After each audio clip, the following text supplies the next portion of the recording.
Freedom at last! Cheers! Woo! I've known Lucy since we was both 11. Shame the tattoos. Whilst I was up to my elbows in nappies, Lucy was being scraped from the club floors. So although it took a while, I'm thrilled that she is now a mum. Thanks, she said. She can't clear me head. What? Do you ever wonder if you'd be able to love him? Luce, no one said it'd be easy. What is wrong with him? He's coming hungry again! Lucy!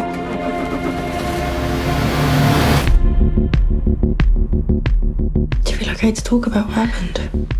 I was in a state then. People are just talking about it. I was quite popular with the blokes, weren't she? We just don't know what she's capable of. People should know what you've been through. She was never your friend. Do you know what they used to call you at school? The pig. Have a look in there. Who'd you see?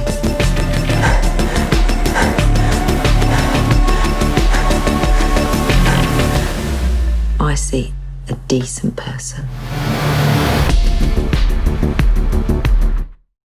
Good evening and welcome to this BFI at Home event. My name is Nia Childs and I am joined tonight by the director of Lynn Lucy, Fyzal Boulifa, and the lead actresses Nichola Burley and Roxanne Scrimshaw. And this evening we're going to be talking about being sort of working class in the film industry. But welcome all of you. Thank you so much for coming and talking to us about the film.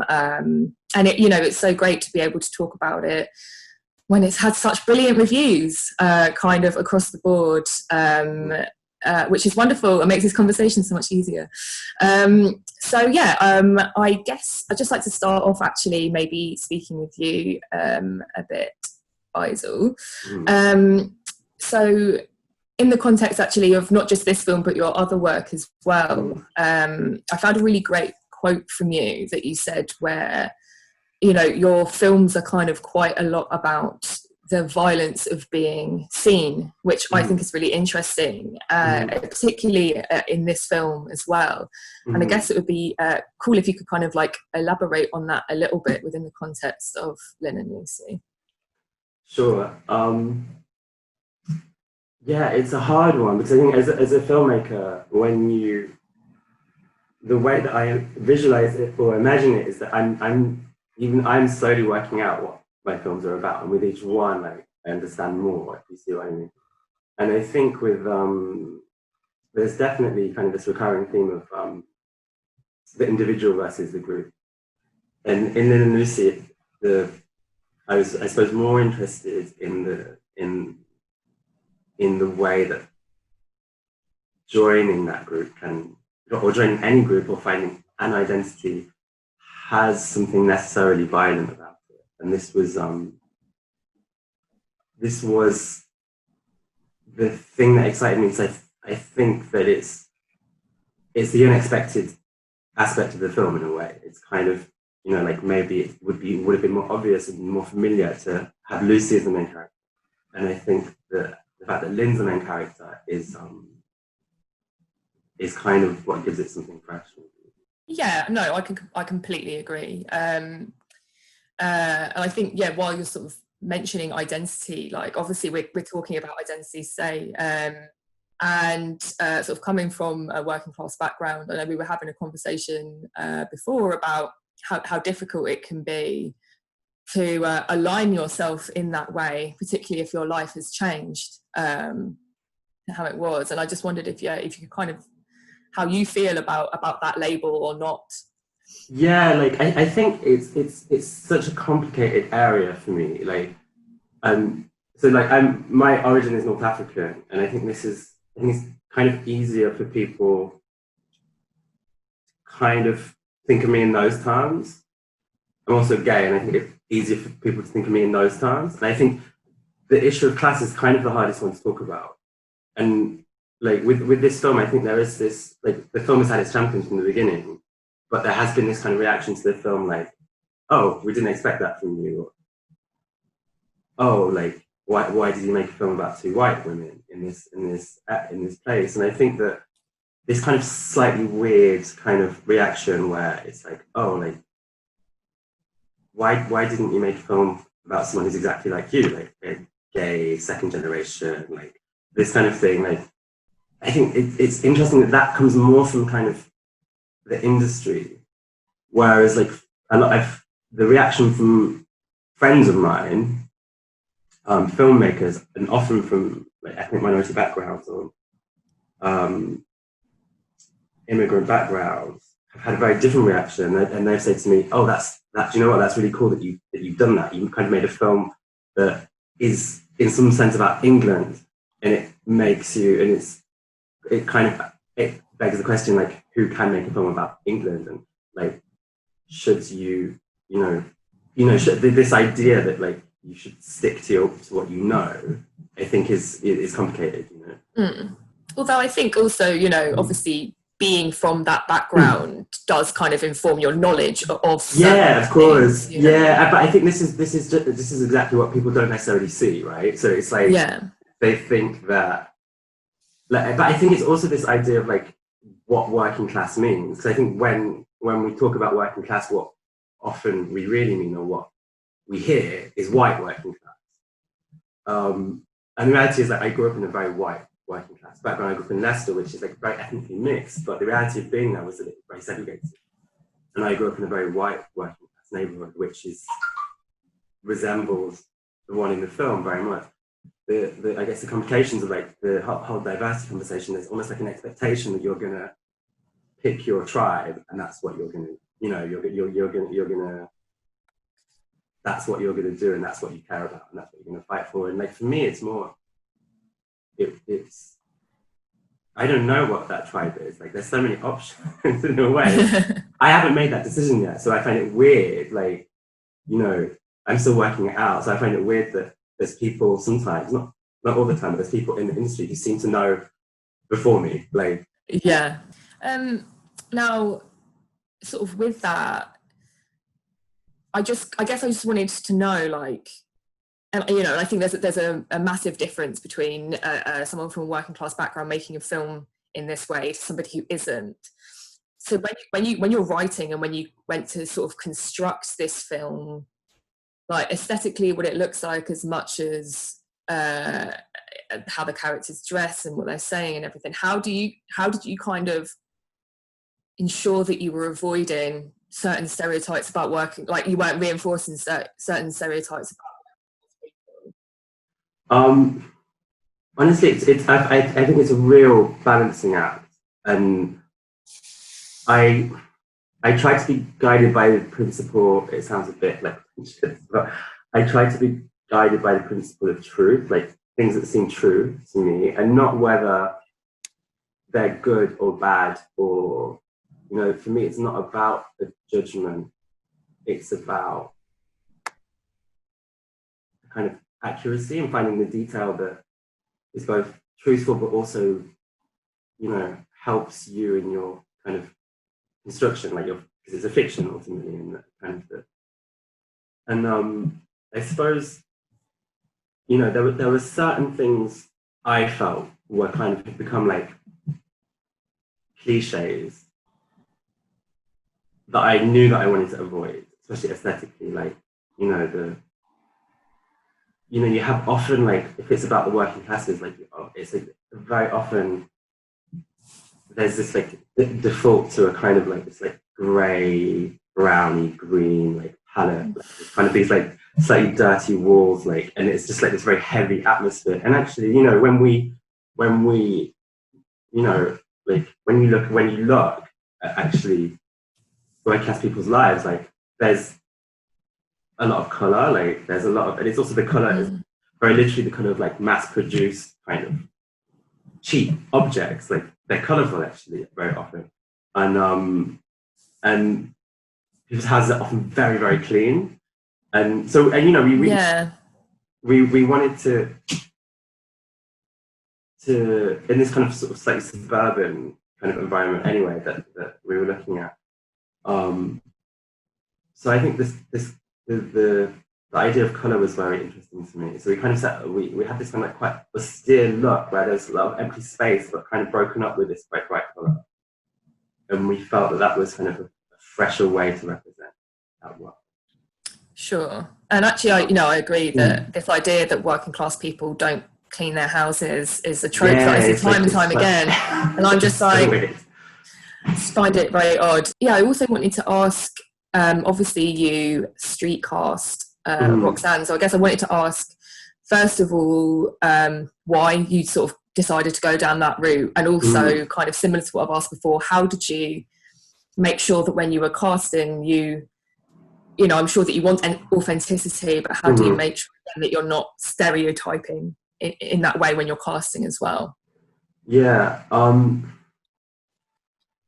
So the reason for street casting is for me is that there's often there's not a lot of working class actors in the UK, and I don't know, like I have the impression that it's worse than it was, like maybe if you go back 30 years.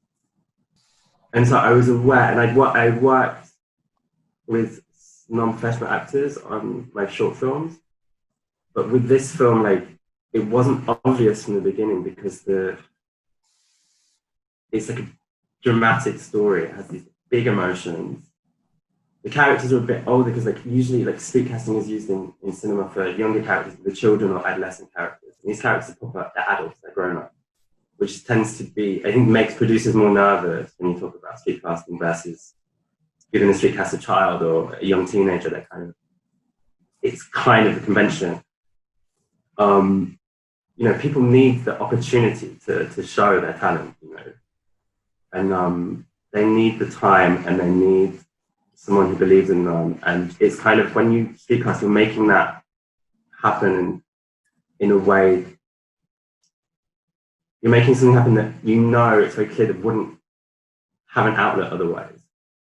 And that's very satisfying, especially like for example, like with Roxanne, like her performance is amazing in this film. Like it's really, and that's really like, I'm really happy about that. But also, of course, Nichola's as well. And what I'm happy about, or what I find interesting maybe about this, is that there's something about these two roles, like these two very strong roles and very strong performances, with Roxanne being streetcast for this role and Nichola having been streetcast like a long time ago in her very first role, and then having this like very good career and like becoming a very experienced actress.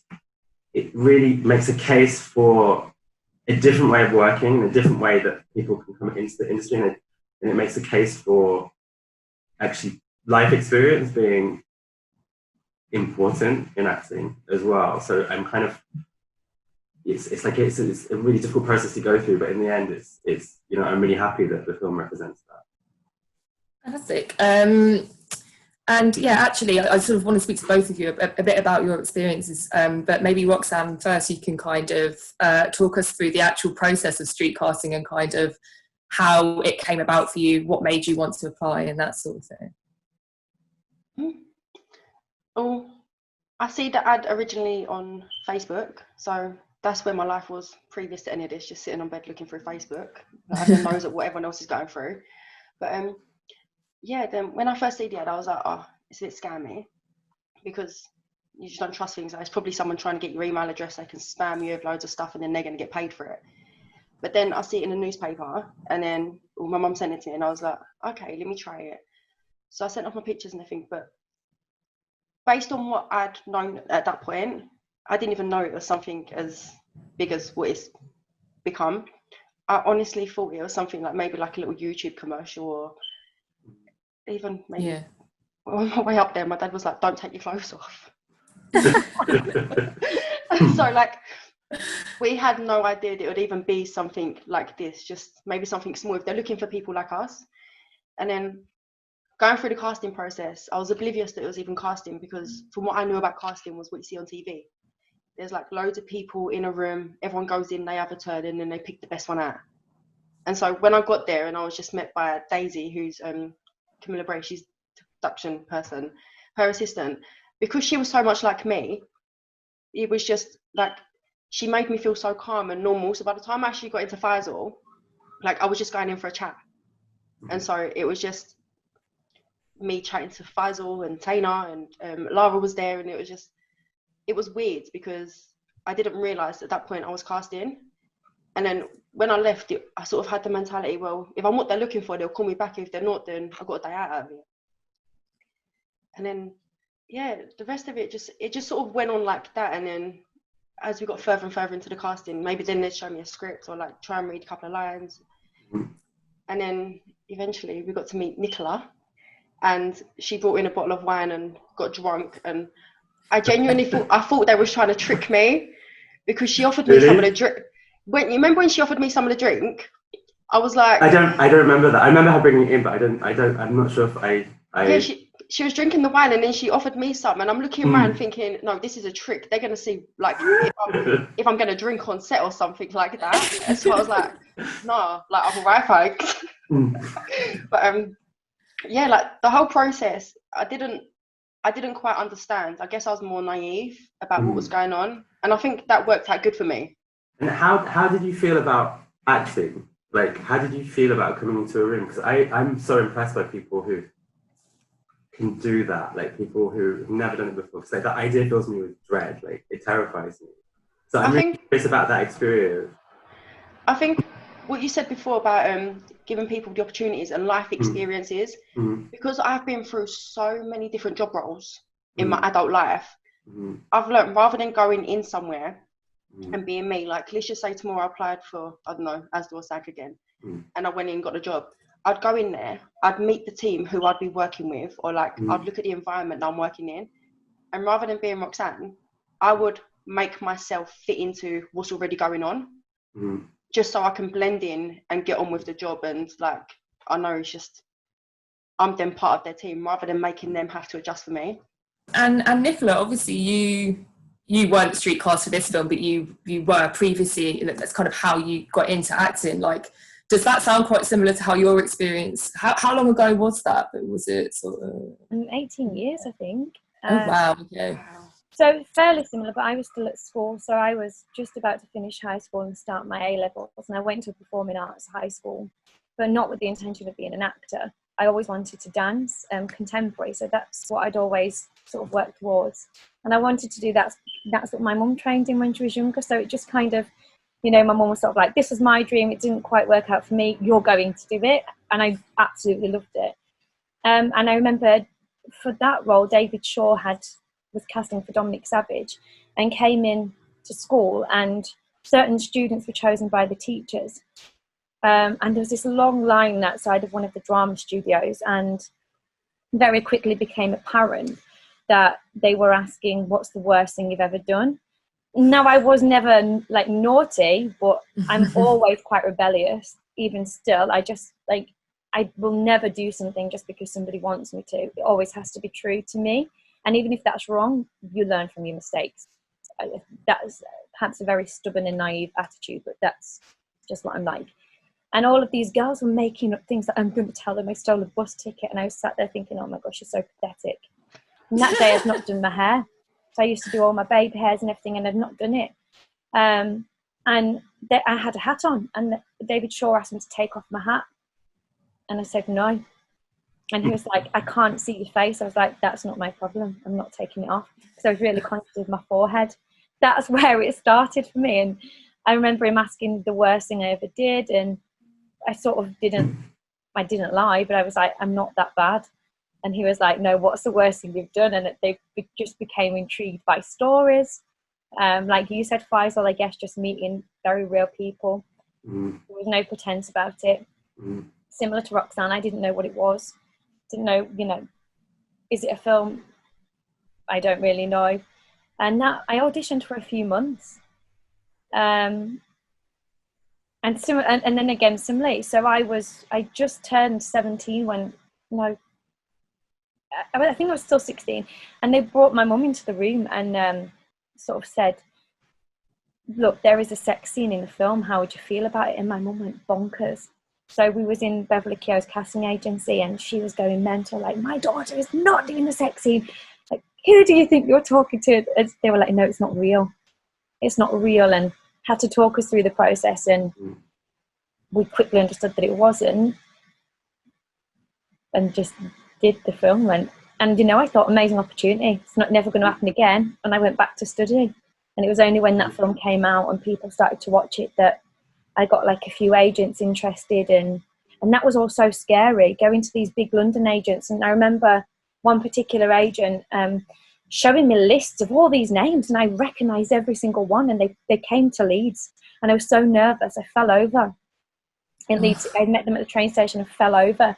And even things like, at that point, I think we had videotapes, not DVDs, and they were like, have you got a videotape of Love and Hate? And I was like, no. She said, don't worry, I'll get you it the next day. And it was all of these like sold promises, but people were following up on them. But it was really scary. And so I stayed with my northern agent still, stayed there for a few years, and then finally met Michael at Troika, who was this perfect combination that I could tell he was probably quite middle class, but he didn't treat me like he wanted me to be. He just was happy for me to be me. And actually, sort of, rather than going, I'm going to tell you what you could be, he's like, come on, we'll work through it together and we'll find what you want. It's a very strange process. And I think you spoke earlier about how your life changes. I imagine Roxanne's quite similar, but I just sort of thought, amazing opportunity, that's never going to happen again, back to what I want to do. Thankfully it did. But so I mean, it sounds like you had a really positive experience with your agent at Troika. But I actually wonder, and this is kind of to all of you, but Nichola first, like generally how you feel the industry, like how welcoming you feel the industry is to you as a working class person.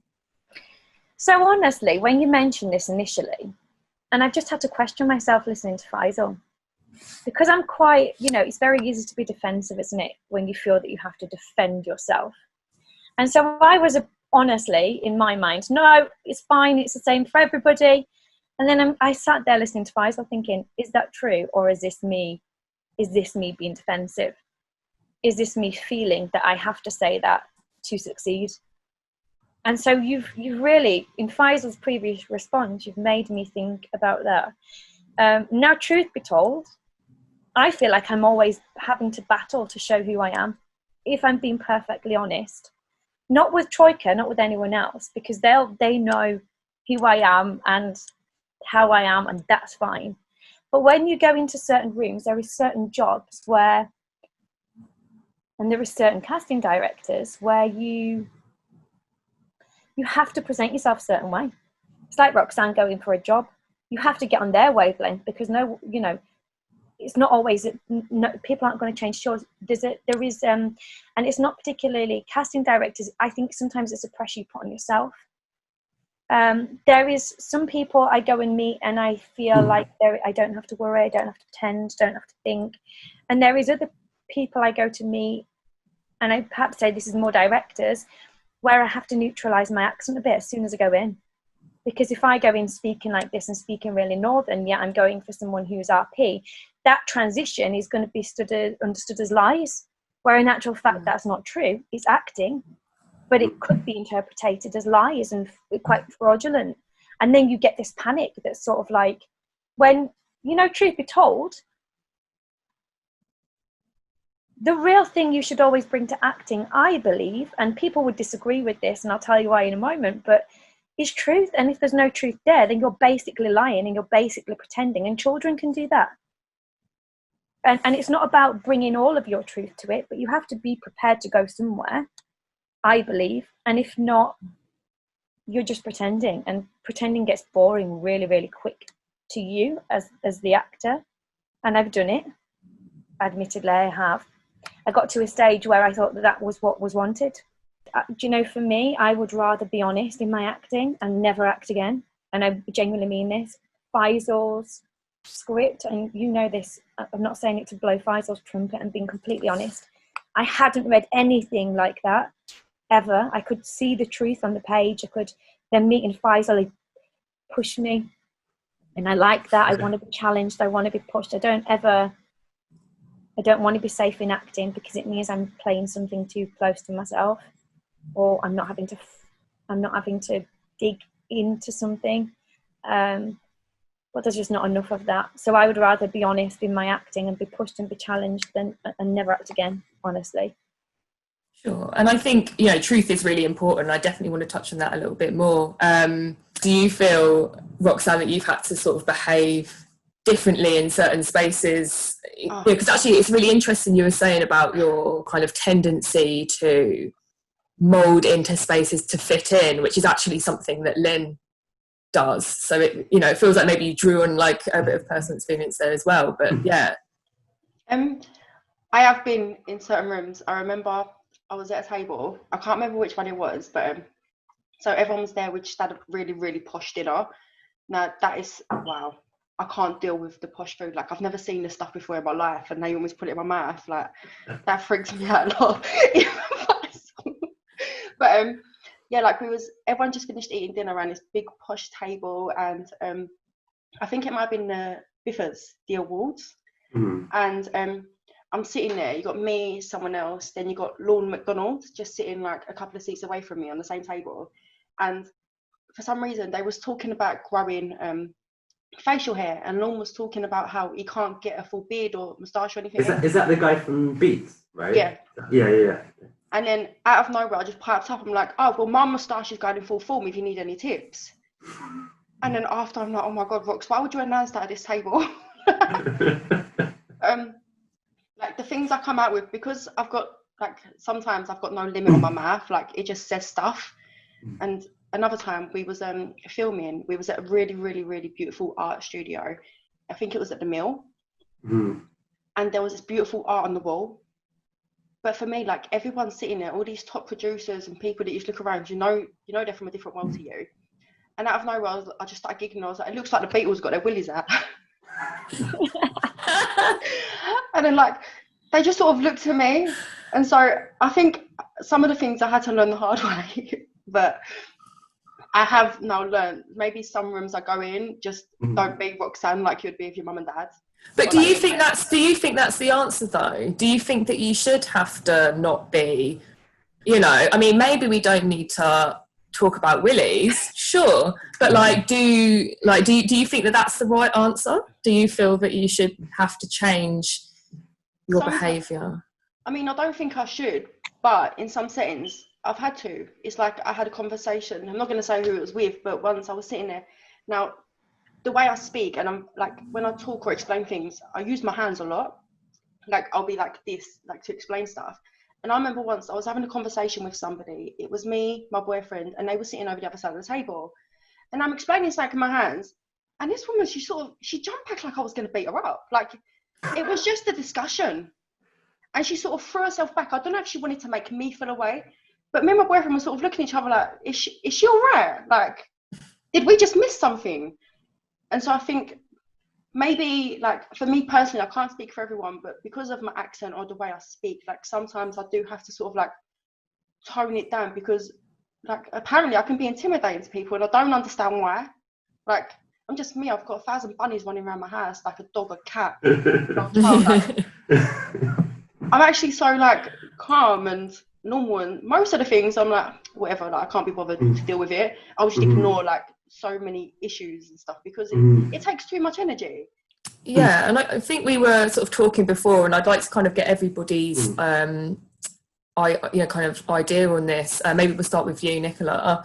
But like, obviously we're being forced to think about class at this very moment, because that's what we're talking about. That's the discussion. But how much before you kind of came into this space did you really think about your position as a working class person, if you thought about it at all? Do you know, honestly, I think it's about survival, isn't it? I think when you're like that, so we grew up in a council house, which my mum then went on to buy, you know, literally sort of working every month with what she had, working really hard, actually, my mum and dad, to provide for us. My parents were divorced, living in council estates or areas that were like council estates always, and it's a matter of survival. So actually for me, similarly to Roxanne, I started working at 15. I got my first job. So I was always dancing, always training, always working really hard actually to what I wanted to do to be able to make my life different. But being prepared to do anything I needed to make it.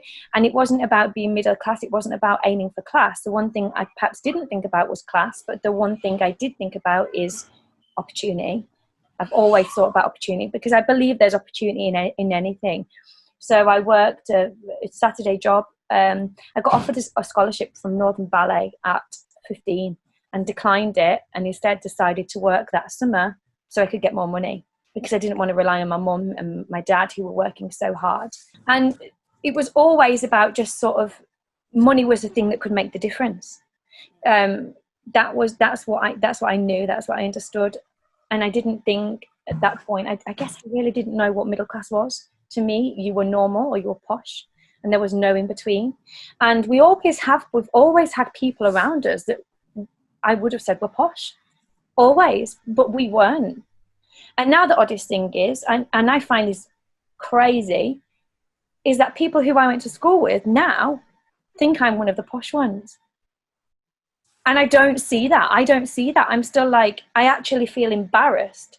I feel like I have to almost, so this is a really odd thing now. I go even more northern. When I see those old friends and things, I go even more northern. Like I have to almost do a real northern accent. I don't think mine's changed. I just think I don't live in Leeds anymore. So I think that's where it's filtered a bit. But I have to be more northern. I have to fight to be showing people that I'm still like you. It's a job, isn't it? I probably really understood class in my mid-20s. But I don't care much for it. I don't care for labels. I don't care, like Fyzal, you said, which tribe do I have to belong to? Mm-hmm. This is where I get rebellious. I'm not going to be, okay, so the truth is I can speak RP. If you need me to neutralise my accent and going and be RP, I'll be RP. But on set, I'll still be me. Because it's like, what do I need to hide for now? You cast me based on what I can do. I'm not going to be anything that anyone wants me to be because it makes them feel more comfortable. Truthfully, at the heart of it, there's no need. I think that's ignorance. And I think whether we place that on class, I think it comes down to where people feel comfortable. Where they want you to fit in so that they understand where you are. Because if someone heard all of these conversations from all of us now, they might see it in a different way. But the truth is, it's not us that have the problem. I think people who want you to fit somewhere, they're the ones that have to look at themselves and say, why am I so desperate for somebody to fit? What is my concern if they don't? And Roxanne, how about you? Do you feel that sort of your class was something that you really thought about particularly before this kind of experience? No, it's only recently I'd say that it become apparent that working class has issues, because I'd never looked into it before, because it had never, acting or anything like that was never sort of put available to me. I was never shown this is available. Now I'll say to plenty of people, they're like, oh my God, I want to do it. So that's amazing. I was like, well, look at for open castings then. They're there. It is there. But until somebody makes you aware of it, you're oblivious. It's you don't know certain things exist until you experience them. But in terms of thinking about myself as working class, I'd say as far as that went is maybe when I was younger, I would look at see American TV programs or American films. And I'd often say to my mum and dad, see, if we lived in America, we wouldn't get one of them big houses. We'd be in the ghetto somewhere. I didn't know there was many levels to it. I just thought it was like Nichola said, you're either rich or you're normal. And that's as far as I looked about it. I don't know. I enjoy being working class, It taught me a lot. Seeing how hard my dad worked to provide the smallest things for us, because my mum's always been sick, but she suffers from mental health. And so for me, I've seen so many different aspects of life just by being working class. I didn't need money to understand money could change things. I could see that. I could look around and see how valuable money was. But I guess I didn't realise how, not frowned upon, but how bad working class people are visioned. It's when you said about working class people, they sort of portray that they don't clean their house. I'm like, that's the opposite, I think. Do you know what I find, honestly? So I've got some friends that are beyond wealthy. like literally live. So one of my best friends like literally lives in a mansion, and I find she's not bothered for it. Actually, it's like once people attain all of these things that they think they want, they really want the simplistic stuff. Yeah. The love, the family, the very basic things that actually money can't buy. And and that's quite humbling when someone's like that. Like, it's when the arrogance comes in, isn't it? I think that, you know, when people go, because I've got more, I'm better. And to assume that people who were from working class backgrounds don't clean. If I don't have lines in my carpet from growing up, if you don't have lines in your carpet looking like it's been mowed almost on the grass, like that's what always happened. My mum was constantly cleaning, and it was, you know, in effect, it was cupboards that she didn't own. It was floors that she didn't own. It was everything was rented and borrowed, but it was immaculate, absolutely immaculate. You know, if we went out and we weren't particularly presented, we'd be going and getting changed and being tidied. And I think, Fyzal, like you say, only when you said it have I realised, actually, when I've gone on to sets and they're spraying loads of walls with damp and putting dirt everywhere, and I'm, you know, now thinking about it and going, that's quite insane. Yeah, like for me, I think this idea of like, okay, like spraying like dirt on the walls or whatever, like I think it's related to something, I guess, deeper, which is often in cinema, if a character's working class, the reason is because they're kind of living in this kind of financial misery and they're defined by that. And I suppose with this film, like like Lynn Lucy's environment is really important, but they're also kind of playing out a tragedy which is quite classical in a way. And I like the idea that it's to do with like these kind of quite archetypal like human emotions, like jealousy and betrayal and doubt and all of this kind of thing. So I really like the idea that that was their environment, and it's part of it's most certainly an important piece of the puzzle, but they're also wrestling with like these very human problems. And this is kind of like something where like it's this idea of representation as well, which is a bit complicated. It goes back to the first question that you asked me, Nia, about how do you like avoid cliches, or how do you deal with that, or like bad stereotypes. And I think there's like these like very like crude negative stereotypes, like this kind of very easy kind of demonization which we see like very often. But there's also this kind of instrumentalization where the characters are just used to make a point in a way. And I suppose I wanted to be like in neither of those areas, if you see what I mean. Like I tried to like, I didn't want to like gloss over the realities of living in a place like that, and like the lack of opportunities for the characters and the kind of this claustrophobic environment, but I didn't want that to be all of them. You see what I mean?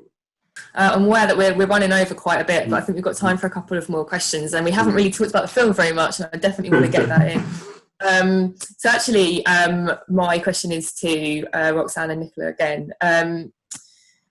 Obviously, yeah, I don't want to kind of talk about the plot too much either, because some people watching this might not have seen the film just yet. But obviously, both of the thing I really like about the film is that it kind of doesn't judge anybody, because actually everybody does something that is worthy of negative judgment. Nobody's perfect. And I guess I wondered, particularly with both of your characters experiencing something so awful, how you kind of, you know, how much of, you know, how you kind of protect yourself from that as, you know, as actors, and how you kind of find that nuance between showing people to be like flawed without it again falling into that good cop, bad cop kind of thing. I think you just have to be honest in that moment. You can't think when you're doing something. So, for example, let's go, for example, there's a scene in a pub where Lucy might not be making the best choices, but I'm not playing that Lucy's making bad choices.